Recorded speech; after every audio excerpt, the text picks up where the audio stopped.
안녕하세요. 아스퍼거입니다.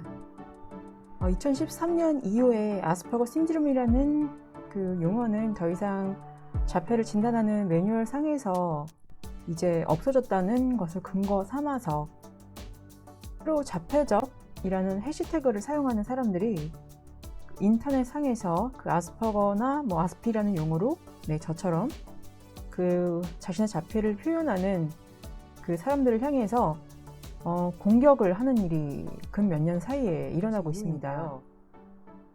그 사람들의 얘기에 따르면 저기능 자폐와 고기능 자폐 그리고 아스퍼거 이렇게 자폐 스펙트럼을 나누는 것과 중증 자폐를 가진 자녀를 돌보면서 겪는 슬픔이나 어려움 또는 고초에 대해서 이야기를 하는 케어 기부로서의 슬픔을 이야기하는 그 부모들이 그것은 중증 자폐에 대한 모욕이며 아스퍼거 신드롬에 대한 우월주의라면서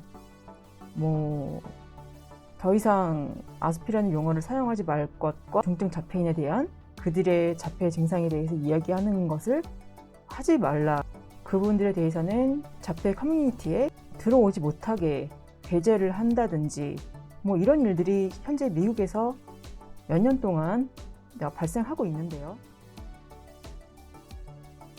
이라는 해시태그를 사용하는 분들이 주장하는 것은 사실 이론상으로는 옳은 말입니다. 인간은 다 평등하니까 자폐인들도 레벨에 따라 나누지 말고 모두 다 평등하게 자폐적이다라는 주장은 얼핏 들으면 그럴듯해요.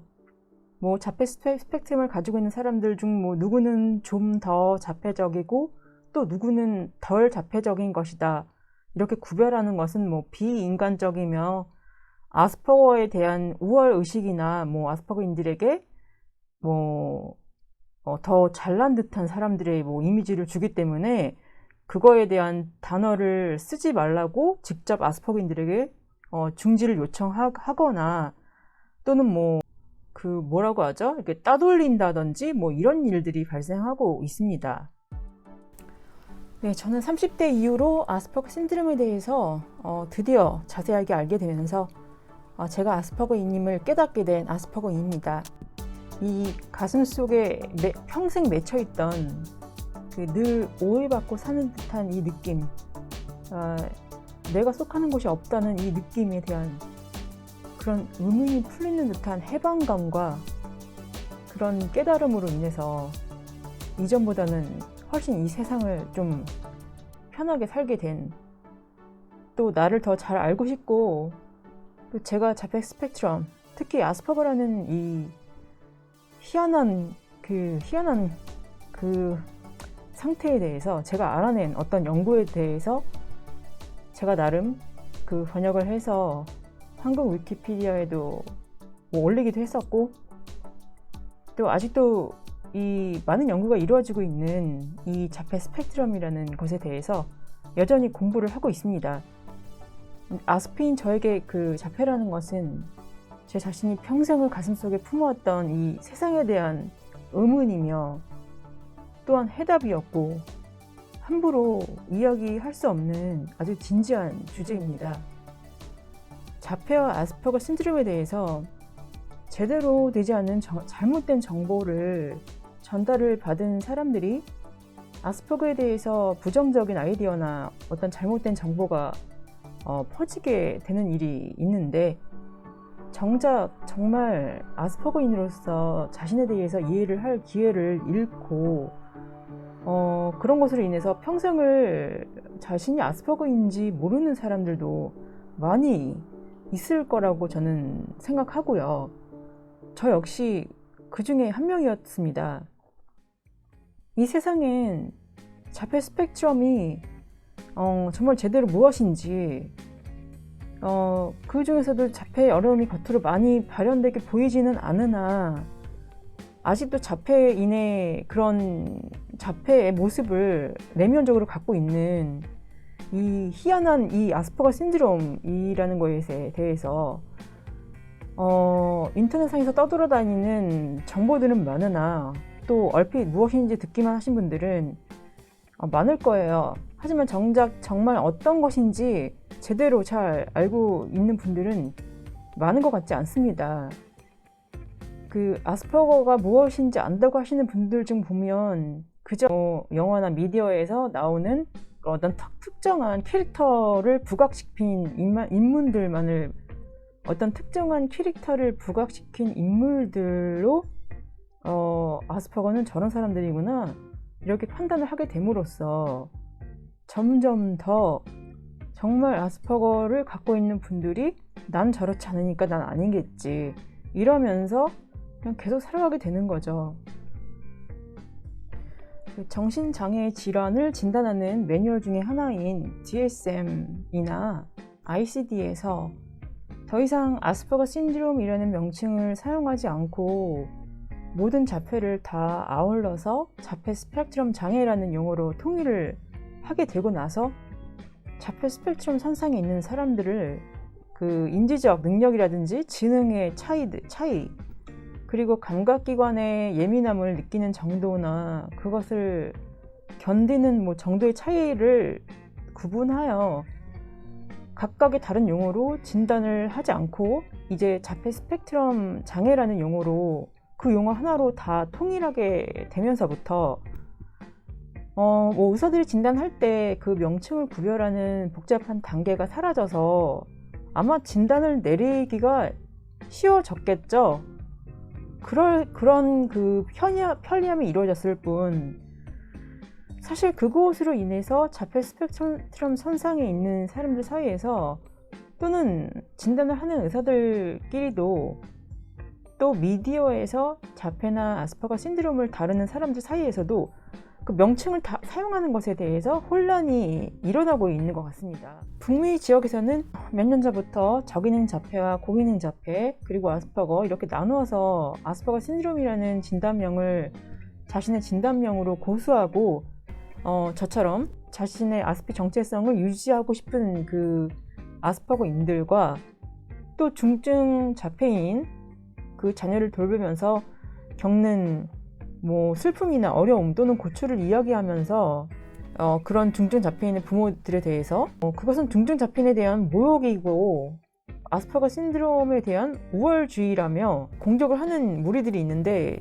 그분들이 이야기하는 것이 모든 자폐 스펙트럼 선상에 있는 자폐인들은 모두가 평등하게 자폐적인 것이며 아스퍼거인처럼 자폐가 우월하게 나타나는 듯한 명칭을 사용하는 것이니 사용하지 말라 이렇게 얘기하는데 얼핏 생각하면 모든 자폐 스펙트럼을 갖고 있는 사람들을 인지 능력이나 지능의 차이에 따라 차별을 두지 말고 모두가 평등한 자폐인이다 라는 인간 평등주의를 이룩하는 듯한 공정하고 올바른 이야기를 하는 듯이 들립니다만 과연 이것이 이런 인간 평등주의를 그 자폐 스펙트럼이라는 엄연히 수많은 차이가 존재하는 그 자폐라는 것에 대입하는 것이 과연 적당한 아이디어인가 정당한 논리인지 저는 모르겠습니다. 사실 특히 더욱 뚜렷한 차이점과 특징을 보이는 아스퍼거 신드롬과 그 중증의 자폐가 보이는 두드러지는 특징들 예를 들어 언어적으로 커뮤니케이션을 하느냐 안 하느냐 차이라든지 감각기관의 이슈에 대응하는 능력의 차이라든지 인지적 지능 이런 지능지수의 차이점이라든지 이런 것들을 배제하고 자폐 스펙트럼 장애라는 용어 아래 그런 카테고리 안에 모두 다 같이 집어 던져놓고 그저 모두가 동등하게 자폐적인 것이니 아스퍼거라는 용어로 자신을 소개하는 아스피들에게 이름 사용 중지를 요청한다든지 중증 자폐를 가진 자녀를 케어하고 있고 그 중증 자폐를 가진 성인들이나 그런 분들을 아울러서 케어를 하는 분들이 이야기할 때 거론하지 말라 그런 것은 그들에 대한 모욕이다 이렇게 말하면서 그런 이야기를 하는 것을 중지하라고 요청하거나 커뮤니티에 못 들어오게 한다든지 이런 일이 모든 인간은 평등하고 존중되어야 한다는 평등주의를 엉뚱한 자폐 스펙트럼에 적용시키는 것이 아닐까요? 도대체 이런 일이 왜 발생할까요? 배후에는 누가 있는 것일까요? 자폐에 대한 진단상 어려움이 있는 분들의 편의를 위한 것일까요?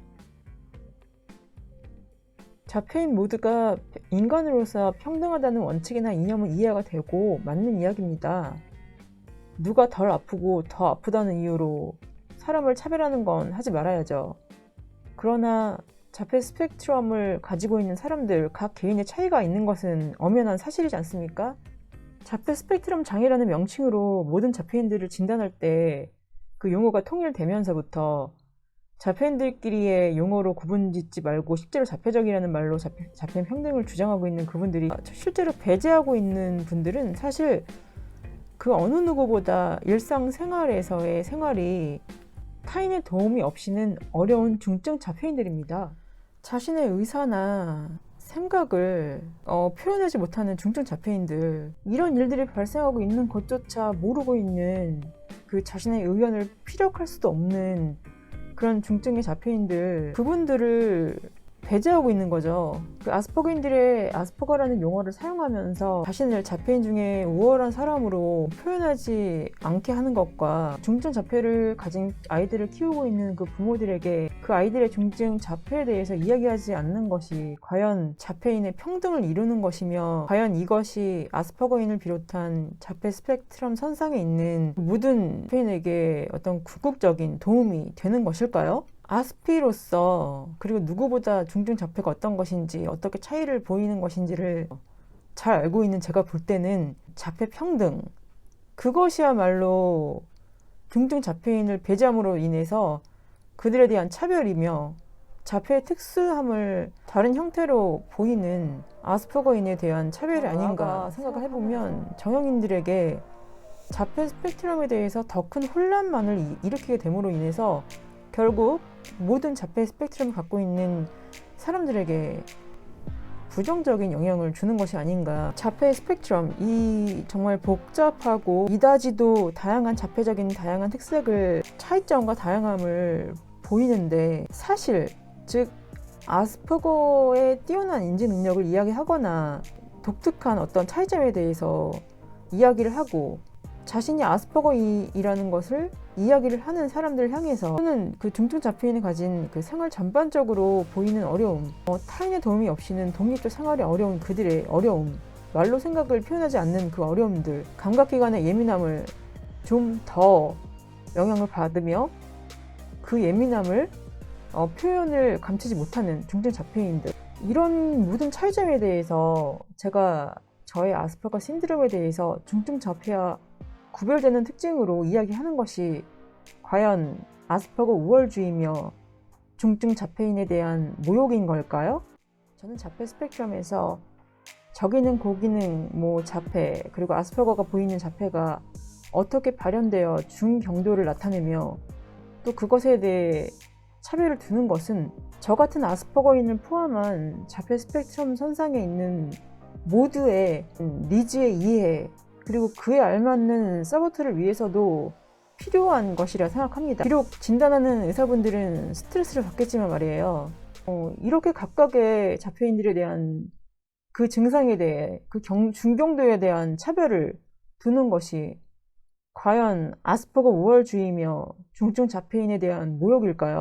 저는 아스퍼거 신드롬이, 그리고 아스피라는 용어가 제가 가진 자폐 스펙트럼 장애라는 진단 용어보다 더 제가 가진 자폐를 더 잘 설명한다고 생각해서 계속 사용하고 싶습니다. 그리고 그것이 중증 자폐인들과의 차이도 잘 설명하고 궁극적으로는 그들을 위한 것이기도 하고요. 네, 끝까지 시청해주신 여러분 감사드리고 다음 영상에서 뵙겠습니다.